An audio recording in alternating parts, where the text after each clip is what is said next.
Greetings, Captain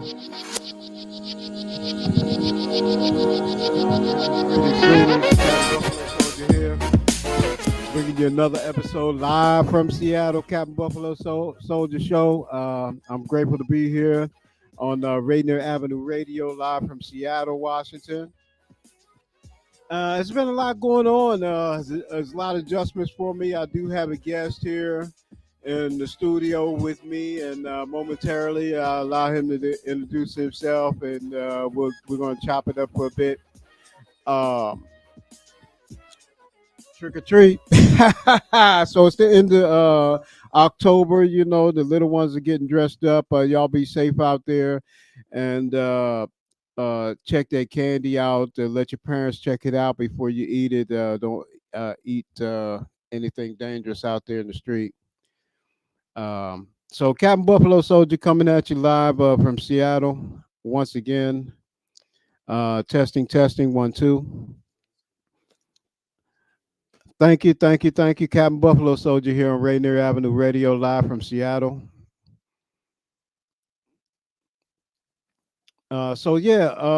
Continue on with the flavor of last episode.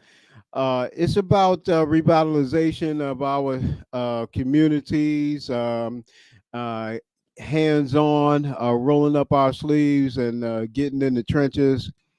And with that in mind, I've taken the initiative to make contact with the Guardian Angels.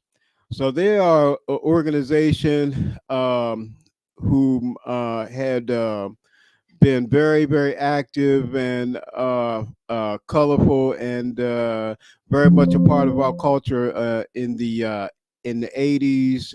I remember I didn't become a member of the organization, and I just watched from afar at what they were doing. And as an older man, I could see the integrity of the organization. And so I reached out online and to open a dialogue about starting a chapter here in Seattle, because it doesn't exist here.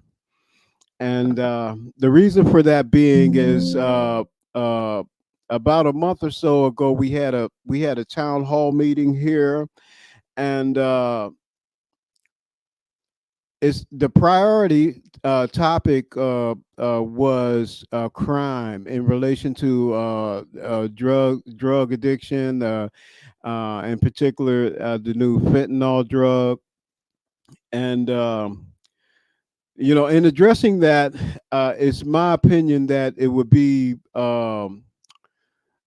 more police on the streets. The answer for that would hurt me, because not all of those police would be focused on those who were using fentanyl, so they would target me as well, and other innocent people in their efforts to make us all safe from this new drug out there on the street. So I'm taking the initiative to uh, uh, entertain some ideas to bring about a counter to this new drug epidemic that we're facing, as well as to deal with the public outcry for change to take place in that area.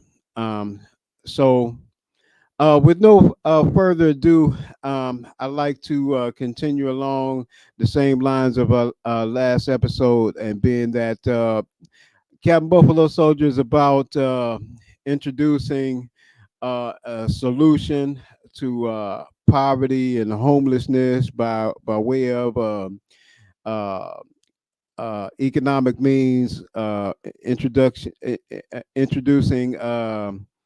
the production of goods and services from the street, and within the organization. So, uh, and how this is going to be funded is by way of uh, initial introduction to funding would be by running of several contests that I had in mind. One contest being a graffiti contest, and the the goal is to bring graffiti art into the mainstream. That is my interest. So I've seen some magnificent pieces out there, and want to make an invitation to graffiti artists nationwide to participate in this contest. If you have interest, reach out to me by email. That's mr.jeross@mail.com. Um, so Captain Buffalo Soldier, there's my email come across the screen. I'm grateful for that. Uh, I'm also have a Cash App, which will be available to you. Once you contact me by email, I'll give you my Cash App. Uh, uh, Daniel, can we bring in my guest that he might introduce himself? Papa Reaper. Okay. Yeah. So, uh, this man here is someone who is a new acquaintance, and that I'm basically extending an invitation out there to the street to say that there's enough for everybody to eat. You feel me? There's enough for everybody to eat. So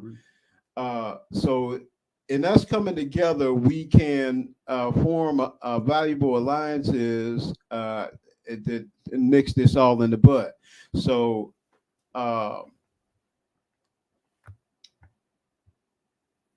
as an artist, I'm saying that the tools are there.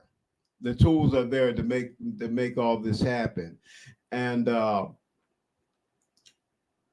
like I said, the organization of as far as the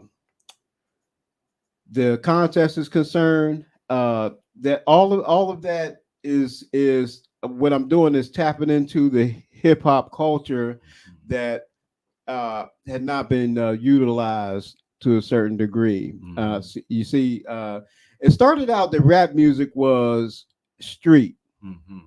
Yeah. Right. You remember that? I do remember that. It's like on the street corners, they was rapping, and the guys got the cardboard boxes out, and they was spinning on their backs, break dancing and stuff like that. So that was very much a part of our culture. It really was. And so hip hop went mainstream, right? And so, they got the big contracts, they got the record deals, and kind of, to a certain degree, left the street behind. I don't know if you was one of the peoples out there spinning on your back. I did. I did. I gotta admit it, man. Yeah. I was a fanatic with it. You were? I was one of the ones, had everybody formed their own little crews and whatnot, had their little breaking crews and things like that. So yeah. Man, it really started off from like what you're saying about the break dancing and the cardboard boxes. And then it went from that to almost kind of like rapping to me kind of, I don't know about the East Coast, but I say down South, it kind of started from like putting jokes together, how we would crack on each other and whatnot, what I'm saying? Say something about you, and it became a competition, because when just like breaking went from fighting or whatever to dancing, or from dancing to fighting, rapping went from telling jokes or making little comments about things that fit together to now piecing them together and making sentences and paragraphs and then whole pages of lyrics. Right. Where I come from, they called it capping, and that right there. Jones parts, they called it the cracking, the dozens, cracking. You know what I'm saying? All that. Down to the old school your mama jokes. You know what I'm saying? So, So the rap business, the rap game, as the young people call it, we seen it evolve. Yeah. Okay, and that. What I'm saying is that is not all of hip hop culture. So rap had moved to another level and left a lot of the culture behind. So I'm saying it's time to catch up and so graffiti art is a part of that. It most And definitely. so it's time to raise that part of the culture up. So anytime you see like a rebellious type of movie where there's they have Vin Diesel's Mm-hmm. Triple X movie, kind Mm-hmm. of like, Mm-hmm. you see some Mm-hmm. graffiti art Graffiti. in the background kind of thing, Mm-hmm. and it's kind of, under bridges and the Mm-hmm. drug deals and the secret locations and the skateboarding and and so graffiti art has been left behind in that aspect. So Yeah. I want to draw some attention to that and Mm-hmm. allow us to be the catalyst to help each other Get that back. balance the bottom out, that these men should be recognized Mm-hmm. for their artistic creativity. And with that being said, also the second idea that I had for a fundraising for us is to have a commercial making contest. Mm-hmm. And this is something that I have expertise in, actually more than the graffiti art. This us who are not graffiti artists, we don't know. And Mm-hmm. looking from the outside, the intricacies of how they do what they do. The different kinds of paints and the companies and the gear involved, the breathing apparatus, Mm-hmm. Mm-hmm. gloves and goggles and things of this nature, as well as just ducking and dodging, trying to watch out for the police. Mm-hmm. No, yeah, Because yeah. it's illegal, so the art is very much underground, and the graffiti artist has to hide, and he's doing something else, because Mm-hmm. I don't know that there's ever been really a lot of money in it. I mean, they have some street art. You could walk around different. They got some magnificent pieces in LA that are permanent pieces, and uh, I'm interested in that, Mm-hmm. and actually to have some whole buildings painted. And I'm sure there's a lot of people out there that enjoy uh, the street art as well. Mm-hmm. So you have a lot of street artists that do with the brushes and markers and things like that, Mm-hmm. but that's not what I'm talking about, because it's something different to have to take that paint and be able to control it coming out of a spray can. And I think that's really magnificent talent. Yeah, it's expressive. Very Yeah. expressive. It's kind of like yeah, it's expressive because it can tell a whole story. It's kind of like the visual thing to hip hop because they go together. There's the tags, and so if you Right. take it back to like the days we talking about, the '70s and '80s, a lot of rap artists, they album covers was all graffiti or it was all drawn. Right. So it kind of is kind of a descriptive expression of hip hop. Right. So it goes together, and through that having to hide themselves and show their art under a bridge where not too many people go is the same way I think that a lot of hip hop artists, when they created their identities behind the music, it's because they got a chance to be expressive even without anybody really noticing it. But the people who come and actually get a view of that or really feel it, they appreciate it even more because you know what you had to work for to do that and put that art up. Yeah. Well, Captain Buffalo Soldier is a brand, and I like to have some graffiti artists paint some Captain Buffalo Soldier logos and Mm-hmm. things of that nature, and to have uh, actually for the two to be melded together, to Mm-hmm. have some of those graffiti artists work with uh, some people's making commercials and things as far as advertising is concerned. So I have a vision for this contest and some Mm-hmm. collaborative efforts as far as advertising is concerned. Mm-hmm. So you utilizing untapped resources. Both at the same. I think it's a good idea, and I think visually I could see it by Seattle's a big place. It produces a lot of talent. Has I'm thinking nationwide though.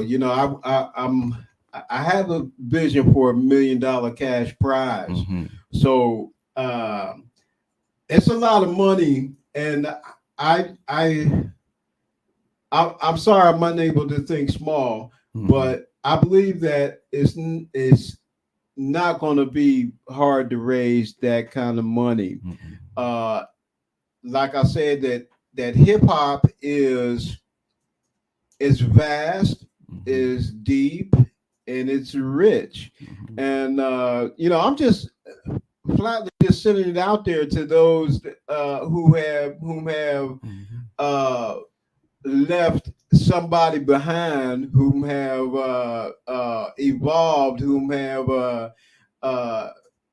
uh, got a chauffeur-driven limousine to say, to throw something back. Mm-hmm.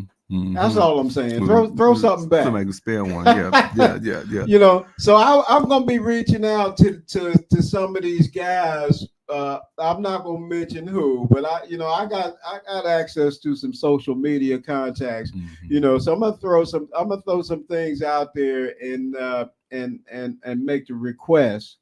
And let it be known what's happening. So this is Rainier Avenue Radio is Mm-hmm. is being a catalyst for this also, that getting this information out. So yeah, I'm grateful, definitely, and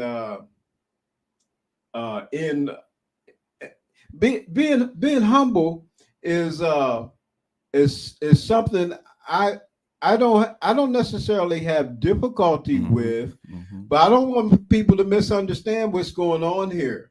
I'm, I believe my story, Captain Buffalo Soldier, is a powerhouse, Mm-hmm. is a complete product, right?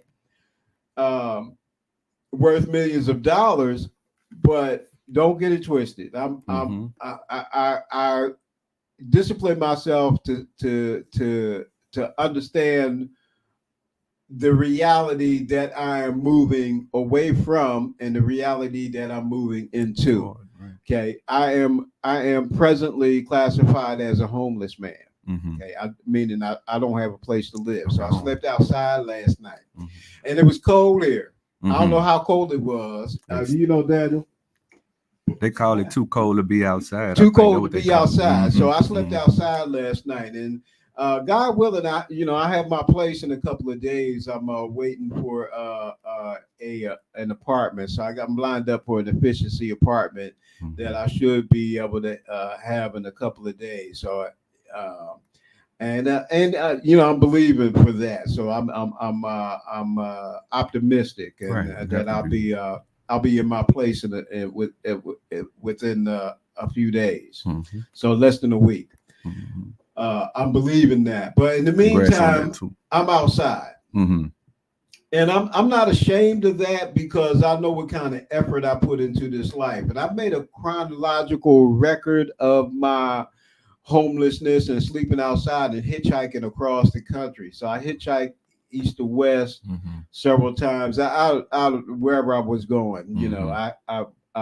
I was my primary mode of transportation is sticking my thumb out, Mm-hmm. getting down the road. So I've done that quite a bit. And I'm saying all this to say that I tell people I got my own show. It sounds really grand. It sounds Mm-hmm. like something big, but I ain't made a dime thus far. But I'm believing that my reward is It's around the coming. Yeah, corner. it's on the way. That I'm on the cusp of achieving some financial success. You gotta I'm believe that. optimistic. So uh, and with that, I'm saying that in solving the equation of homelessness and Mm-hmm. poverty, the solution has got to come from the bottom up, Mm-hmm. because those who are already experiencing prosperity, they don't have the motivation to change anything. It's Mm-hmm. not there because it's not their need. So Mm-hmm. the one Mm-hmm. whom has the need Mm-hmm. has to make the effort to make things happen. So primarily, the issue has been that when you don't have, you're under the control of whatever system is established. Mm-hmm. So in being able to change that paradigm is there's some growing pains involved. You know, Definitely. because people don't want to relinquish their power Mm-hmm. over other people, and that's what it basically boils down Mm-hmm. to in a nutshell. That those in philanthropy have power over those that they Mm-hmm. serve, Mm-hmm. even though it's those that they serve that are really providing for them that allow them to earn an income. If you really look at it, Yes, because if you didn't have a problem, you wouldn't form a solution to solve the problem, right?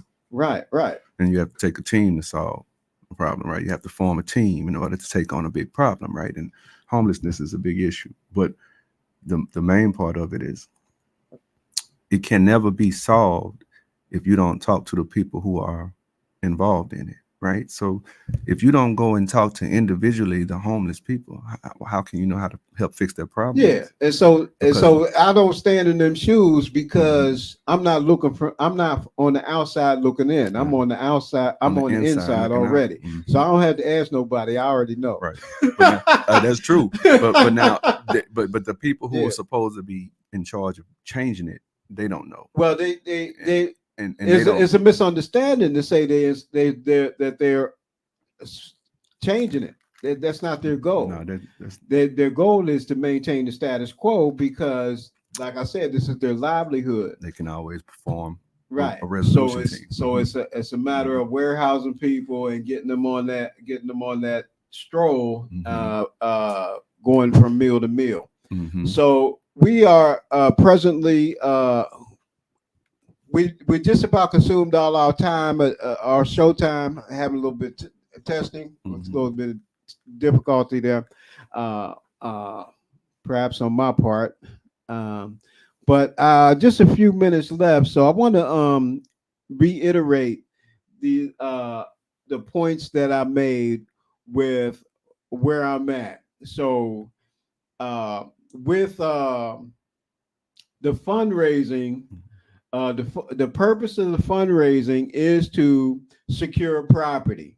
So we will be first on the agenda is to secure property to be able to have and you have to have an address that to run a business out of. So I'm looking for it to have a business incorporated rather than to have a nonprofit. Hmm. So uh, the classification of nonprofit commonly that these businesses have that perform services is the 501c3, Hmm. and the reason for this is the only one that will allow the any donations to be then deducted against the person's taxes who made the donation, so they can Hmm. get a receipt for that and then file that with their taxes. So I'm not looking to do that. Hmm.